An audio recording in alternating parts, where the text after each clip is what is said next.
Es imposible no avalar todas las propuestas de mis compañeros. Son absolutamente acertadas. El problema es que Venezuela está enfrentada a un problema distinto. Venezuela está enfrentada a un régimen que cohabita con una fuerza armada contaminada por elementos de la delincuencia internacional criminal, por las mafias incrustadas en todos los sectores del ejército, sectores de la Guardia Nacional, sectores que al ocupar incluso nuestras fronteras han permitido que ingresen a Venezuela toda clase de delincuentes bajo el cobijo del Estado, al punto que el 70% de los jóvenes que mueren en Venezuela son menos de 25 años y son por ajuste de cuentas. Y esto tiene un origen directo en la correlación de la cohabitación de las fuerzas de las mafias internacionales que operan en Venezuela bajo el amparo de las Fuerzas Armadas, del sector de las Fuerzas Armadas, de la Guardia Nacional y del régimen. Es imposible que el jefe del Estado no conozca la extensión, la implicación y la profundidad de cómo Venezuela ha sido tomada por mafias internacionales que han penetrado no solo las Fuerzas Armadas, los poderes judiciales, el poder legislativo, político y fiscal. Eso hace que no es un problema del cambio de jefe de gobierno, es un cambio de todo el régimen. Yo tengo una visión tal vez particular. Yo creo que Venezuela está enfrentada no a un gobierno nuevo, sino a un proceso de transición.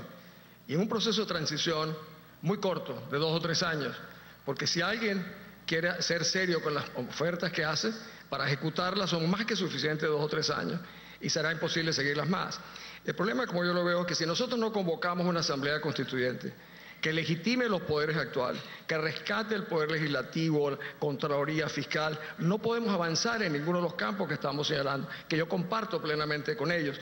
Pero el hecho real es que estamos plantados frente a un sistema que no nos impediría gobernar, porque estarían todos secuestrados los poderes del Estado.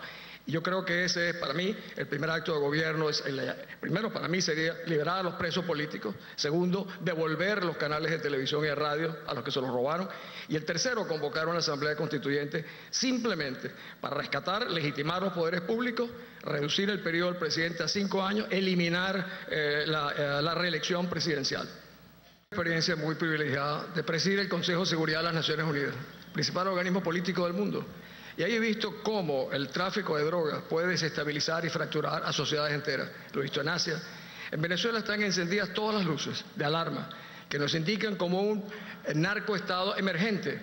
Y cuando uno analiza por qué, ¿quién está en el comando de las Fuerzas Armadas venezolanas? 4 de estos generales están indiciados, uno por tráfico de drogas, lavado de dinero y tráfico de armas. En esas manos están las armas de la República. Así es imposible pasar a ningún otro nivel de superación. Tenemos preso un señor que se llama Maclet, que es el tercer narcotraficante del mundo. Controla el 10% del mercado mundial de cocaína. Vinculado, dice él, a familiares del jefe del Estado, a generales, a jueces, fiscales. ¿Y qué sucede en Venezuela? Es un Estado donde no responde a nadie. Venezuela es un país penetrado a esos más profundos niveles por el tema del narcotráfico. Este es un tema que mundialmente es considerado como un factor de desestabilización que amenaza la paz y la seguridad internacionales. Venezuela está a punto de convertirse en un moderado Afganistán con petróleo. Yo tengo que reflexionar que estamos en un país que evidentemente no tiene ni las libertades ni el marco de acción que permitiría el desarrollo de todo tipo de programas que genere opciones para los más jóvenes. Yo veo, por ejemplo, que hoy en día hay 8.000 jóvenes venezolanos que han sido estafados en sus esperanzas de educación, llamando a los médicos comunitarios, que por supuesto solamente se ocuparán de tratar a los más desfavorecidos, los venezolanos, nunca a los jerarcas del régimen. Ese tipo de estafas en la formación de los jóvenes venezolanos es la que les va a generar un mayor desempleo en el futuro, cuando encuentren que no reúnen las condiciones indispensables para poder interactuar con el futuro. Y yo creo que esta es una de las responsabilidades que tendría un nuevo gobierno, es hacerle justicia a estos jóvenes que van, sin la menor duda, quedar fuera de competencia en el mundo, dándoles los recursos para que puedan formarse. Todos los demás programas vendrán por añadidura el día que tengamos un rescate de la libertad, de la estabilidad y de la confianza. Eso es una combinación mágica para el desarrollo y es la única manera de generar oportunidades para todos y para los jóvenes. Decir un número de empleos, a mí me parece, en mi caso, me parecería irresponsable. Venezuela está, repito, encaminada a un proceso de transición.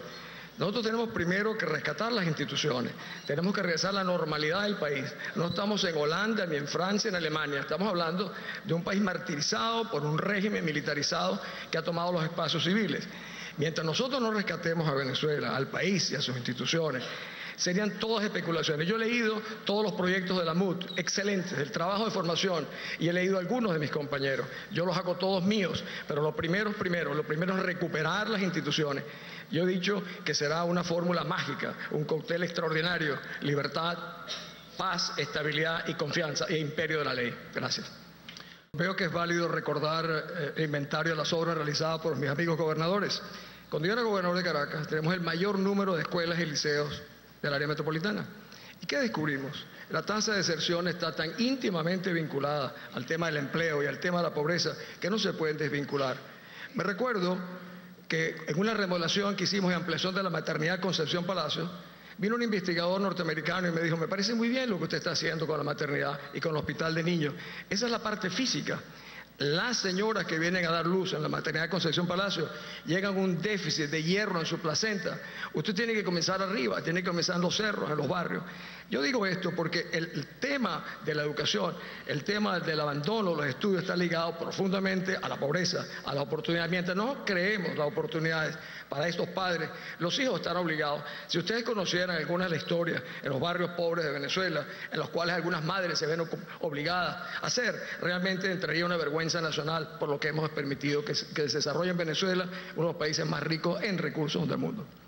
Creo que en general la familia venezolana, especialmente los padres, están en deuda con los maestros. Han dejado el futuro de sus hijos completamente en manos de los maestros. La falta de acercamiento, de integración de la familia con los profesores y los maestros no es una manera de dignificarlos ni jerarquizarlos, cuando los propios padres dejan en manos de otros totalmente el proceso de educación. Tal vez por mi experiencia en el campo venezolano como ganadero, voy a mencionar algo. La labor de los maestros en el campo venezolano es la más subestimada de todas. Porque en Venezuela el hecho de que esté en la provincia significa que tiene que ganar menos o tiene que estar menos jerarquizado. Una de las grandes oportunidades que yo veo para los maestros en Venezuela está en el campo venezolano, pero eso significará un cambio total de la orientación de la educación para que la gente en el campo no lo obliguen a ser agricultor. El nacer en la provincia no indica que es un agricultor, de repente quiere ser un biólogo molecular, pero mientras no le ofrezcamos maestros que vayan al campo, esa es la manera, yo creo, no solo de dignificar al maestro, sino de dignificar al estudiante venezolano que está en el campo. En el campo de la frontera, yo he planteado la creación de unas fuerzas binacionales, como una especie de cuerpos de paz. Nosotros tenemos que consolidar las fronteras. Son vivas, pero de alguna manera que son preocupantes para todos los venezolanos. Allí se pueden hacer los grandes centros de investigación, grandes universidades. La tierra es barata, hay oportunidades y el Estado puede cumplir un rol muy importante. En Venezuela hubo un plan que se llama el Mariscal de Ayacucho. Yo participé en ese gobierno. El padre Leopoldo López fue el que dirigió ese programa, un programa excepcional. Este es el contraste. Este es un gobierno que compra Sukhoi, tanques, etcétera. Es la inversión completamente de las prioridades. En el caso venezolano, nosotros tenemos una oportunidad para el campo que realmente no la hemos aprovechado por este tema de la inseguridad de la frontera. Aquí es un doble valor: mejorar la educación, mejorar las oportunidades de empleo. Yo creo que debemos crear el derecho a no emigrar, el derecho a quedarse en Venezuela. Parece mentira, los que están acá estudian en una maravillosa universidad, van a tener empleo, yo no lo sé, en este esquema no lo tendrían, van a poder practicar su profesión libremente, en este esquema no lo tendrían. Eso es lo que tenemos que cambiar. Yo me quiero dirigir a los jóvenes que están aquí esta noche. Yo siempre he apostado a mi país y después de visitar tantos lugares de Venezuela en universidades, mi apuesta por Venezuela es muy fácil de ganar. Ustedes son la fuerza incontenible, poderosa, generosa y solidaria, sin la cual el país jamás podrá salir adelante. Permítanme que yo me dirija a un venezolano muy especial, a Hugo Chávez. Te quiero comunicar que el 21 de noviembre, soy un hombre de palabra, presentaré ante el fiscal general de la Corte Penal Internacional en La Haya la denuncia que contiene y documentada los crímenes de lesa humanidad que has cometido en contra de tantos venezolanos, por los delitos que has cometido con tanta gente buena. El final de todos los que abusan de sus pueblos es esa ciudad llamada La Haya, que tiene una Corte Penal Internacional. No es retaliación, no es venganza, es justicia.